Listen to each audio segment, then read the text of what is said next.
Welcome to Sharada corner. కార్తీక పురాణము 26వ రోజు పారాయణము. ఆ విధముగా దుర్వాసుడు భూలోకము, భువర్లోకము, పాతాళలోకము, సత్యలోకములు తిరిగి తిరిగి అన్ని లోకములలోనూ తనను రక్షించువారు లేకపోవటచే వైకుంఠమునందున్న మహావిష్ణువు కడకు వెళ్ళి, వాసుదేవ జగన్నాథ శరణాగత రక్షణ బిరుదాంకిత రక్షింపుము, నీ భక్తుడైన అంబరీషునికి కీడు చేయదలిచిన నేను బ్రాహ్మణుడునుగాను ముక్కోపినై మహాపరాధము చేసి తిని. నీవు బ్రాహ్మణ ప్రియుడవు. బ్రాహ్మణుడైన భృగు మహర్షిని నీ యురముపై తన్నినను సహించితివి. ఆ కాలి గుర్తు నేటికి నీ వక్షస్థలమందున్నది. ప్రశాంత మనస్కుడవై అతనిని రక్షించినట్లే కోపంతో నీ భక్తునికి శాపమిచ్చిన నన్ను కూడా రక్షింపము. శ్రీహరి, నీ చక్రాయుధము నన్ను చంపవచ్చున్నది. దుర్వాసుడు శ్రీమన్నారాయణుని పరిపరి విధములు ప్రార్థించను. ఆ విధముగా దుర్వాసుడు అహంకారమును వదిలి తనను ప్రార్థించట చూచి శ్రీహరి చిరునవ్వు నవ్వి, దుర్వాస, నీ మాటలు యథార్థములు. నీ వంటి తపోధనులు నాకు అత్యంత ప్రియులు. నీవు బ్రాహ్మణ రూపంన పుట్టిన రుద్రుడవు. నిన్ను చూచిన వారు 3 లోకములందు భయపడకుందురా. నేను త్రికరణములచే బ్రాహ్మణులకు మాత్రము ఎట్టి హింస కలిగించను. ప్రతి యుగమందున గో, దేవ, బ్రాహ్మణ, సాధు జనంబులకు సంభవించే ఆపదలను పొగొట్టుటకు ఆయా పరిస్థితులకు తగిన రూపములను ధరించి దుష్ట శిక్షణ శిష్ట రక్షణ గావింతును. నీవా కారణముగా అంబరీషుని నీవు అనవసరంగా అంబరీషుని శపించితివి.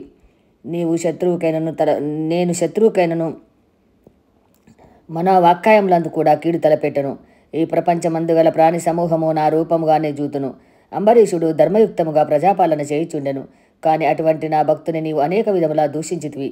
నీ ఎడమ పాదముతో తన్నితివి.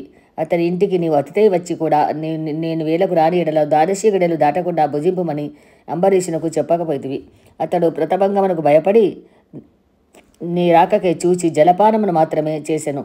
అంతకంటే అతడు అపరాధం ఏమి చేసెను?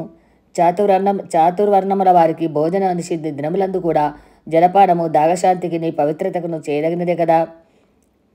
జలపానం మండరించిన మాత్రమున నా భక్తుని దూషించి శపించితివి. అతడు వ్రతభంగమునకు భయపడి జలపానం చేసినాడు, కానీ నిన్ను అవమానించుటకు కాదే. నువ్వు మండిపడుచున్నను బతిమాలి నిన్ను శాంతింపజేయుచుచ్చను.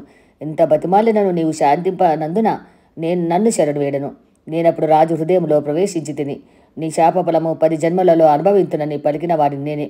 అతడు నీ వలన భయం చేయ నన్ను శరణు వేడుచుండెను, కానీ తన దేహంలో తాను తెలుసుకునే స్థితిలో లేడు. నీ శాపమును అతడు వినలేదు. అంబరీషుడు నా భక్త కోటిలో శ్రేష్ఠుడు, నిరపరాధి, దయాశాలి, ధర్మతత్పరుడు. అటువంటి వారిని అకారణంగా దూషించితివి. అతనిని నిష్కారణంగా శపించితివి. విచారించవలదు. ఆ శాపము లోకోపకారమునకై నేనే అనుభవింతును. అది ఎటులనినా నీ శాపములోని మొదటి జన్మ మత్స్య జన్మ. నేను ఈ కల్పమును మనువును రక్షించు నిమిత్తము సోమకుడు రాక్షసుని చంపుటకు మత్స్యరూపమెత్తుదును. మరి కొంతకాలమునకు దేవదానవులు క్షీరసాగరమును మదించుటకు మందర పర్వతమును కవ్వముగా చేయుదురు. ఆ పర్వతమును నీటిలో మునగకుండా కూర్మరూపమున నా వీపున మోయుదును. వరాహ జన్మమెత్తి హిరణ్యాక్షిని వధింతును. నరసింహ జన్మమెత్తి హిరణ్యకశిపుని చంపి ప్రహ్లాదుని రక్షింతును. బలిచే స్వర్గము నుండి పారద్రోలబడిన ఇంద్రునకు తిరిగి స్వర్గమును అప్పగించుటకు వామన రూపమెత్తి బలిచక్రవర్తిని పాతాళ లోకమునకు తొక్కివేతును. భూభారమును తగ్గించుటకు క్షత్రియులను చంపి బ్రాహ్మణుడనే జన్మించి భూభారమును తగ్గింతును.